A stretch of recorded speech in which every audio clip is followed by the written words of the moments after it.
Hey everyone! Today we're going to be looking at a series of insights from a book called The Celestine Prophecy by author James Redfield. I'm sure many of you have heard of it, if not read it, or perhaps you've seen the movie. The book itself chronicles a man who goes to Peru where he learns about an ancient manuscript that was recently discovered, which shares insights about the process of waking up to a higher consciousness and understanding yourself better.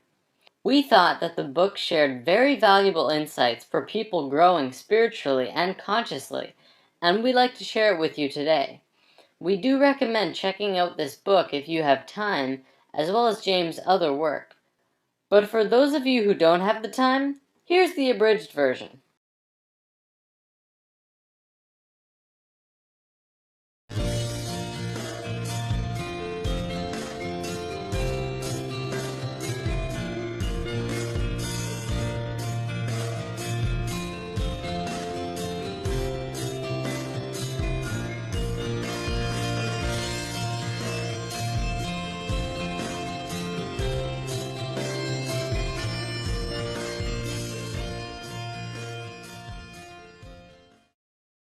The first insight.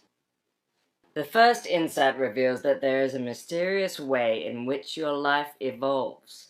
It talks about how there is something more, something spiritual, operating underneath everything we do. It encourages one to look at their life in a new way, taking the coincidences in their experiences seriously.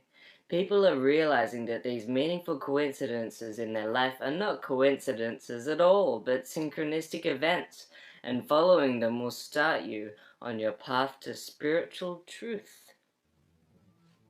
The second insight. The second insight reveals that we are all in the process of constructing a new perception of the world that we live in. The first half of the millennium was controlled by the church, which interpreted spirituality for the people, passed down doctrine, restricted our beliefs, and controlled the avenues of power. It put one in a specific place within society and humankind at the center of the universe in a battle of good and evil. These beliefs gave meaning to life, but they were challenged during the Renaissance and Reformation. From there, humans took to science to discover the meaning of life. Of course, science wasn't able to figure it out right off the bat, so in the meantime, we turned our attention to increasing material comfort while our adventurers and scientists searched for the meaning of life.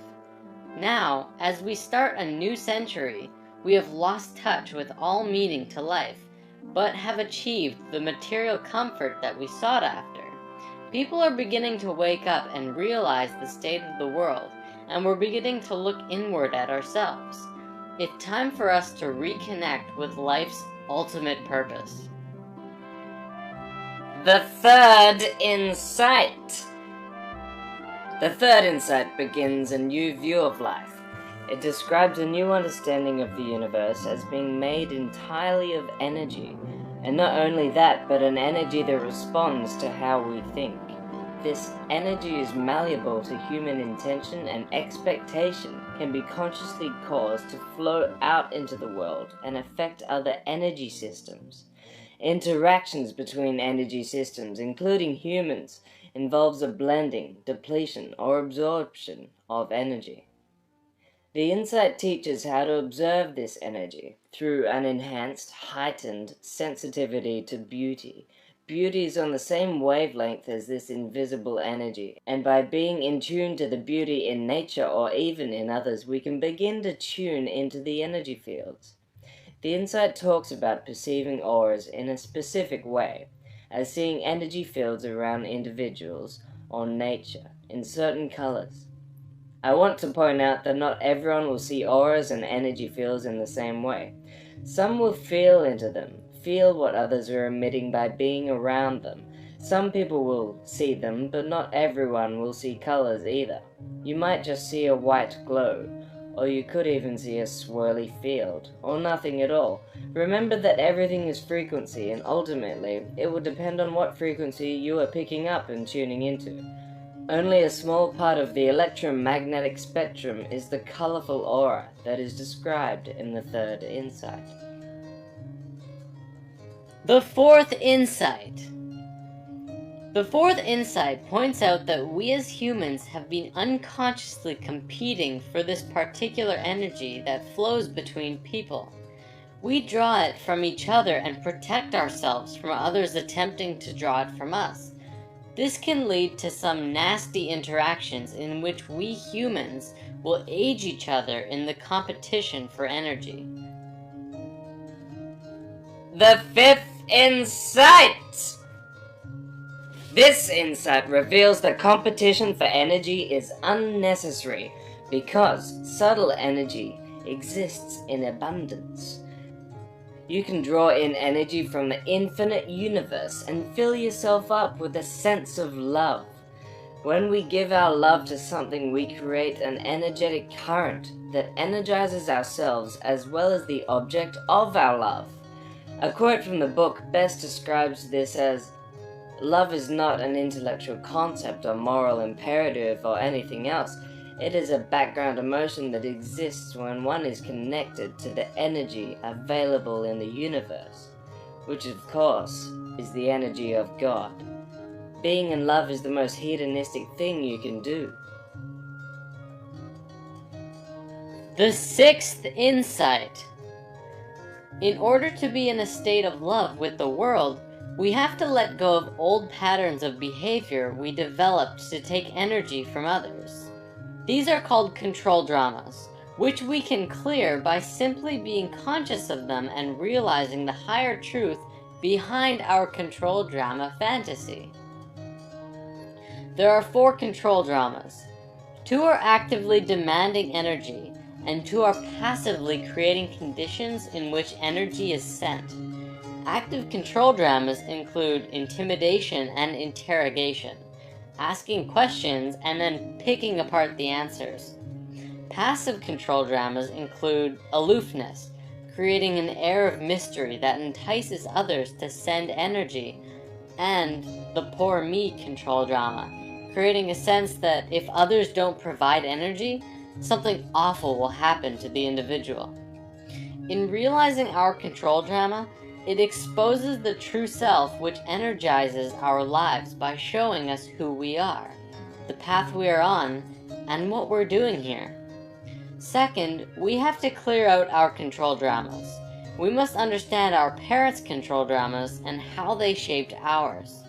Then, we must learn the meanings that our parents' lives had for us and how this determines our own developmental work. The energy conflict between our parents and us becomes a series of lessons to show us the silver lining that lies beyond the energy conflict. From here, you'll become a synthesis of your mother and father's unconscious teaching without any negative emotions in the way. The 7th insight. Once you are cleared of traumas, you can build energy through contemplation and meditation. Focus on the basic life question and start writing a steady stream of intuition, dreams, and synchronistic coincidences, all guiding you in the direction of your evolution and transformation. Center yourself on your life path by discovering the immediate, smaller questions that currently confront you in life.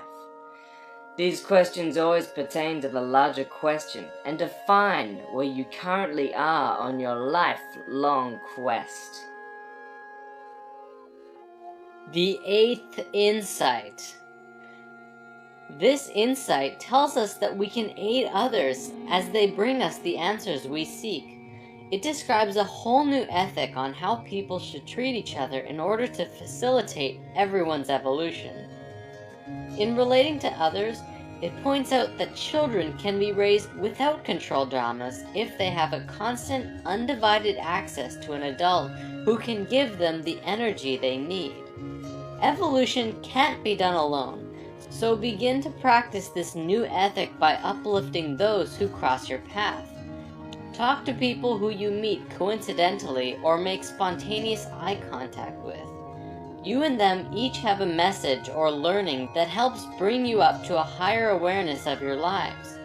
Everyone who we meet has a message for us. The Celestine prophecy also discusses relationships. Avoid codependent relationships, which involves an addiction to other people. This subtle energy has a male and female side. In many cases, a couple will lock into each other's energies and fall madly in love. But if their focus stays tethered to each other, they are not tuned to the infinite energy of the universe. They eventually begin to compete with each other for energy. This restarts the control dramas. This is the falling in love and out of love phenomenon. This prophecy calls for people to be whole before connecting with another. Connecting with another in this way, together you will create a super person. The ninth insight. The ninth and final insight is about conscious evolution. Humans consciously participate in their evolution by living according to their intuition, which guides them in such a way as to increase their energy. Our technology will do more of our work for us and allow us to focus on our own spiritual growth. In doing so, we can increase our bodily vibration to a level much higher than the dimension of this current plane, and consciously move into a higher frequency or dimension of our universe. In doing so, we would literally disappear from the visible perception of many people in this lower frequency, just as Jesus and other high energy people have done throughout time. The more beauty we can see, the more we evolve. The more we evolve, the higher we vibrate. Ultimately, our increased perception and vibration will open us up to a heaven that is already before us. We just can't see it yet. At some point, everyone will vibrate highly enough so that we can walk into heaven in our same form. And that's badass.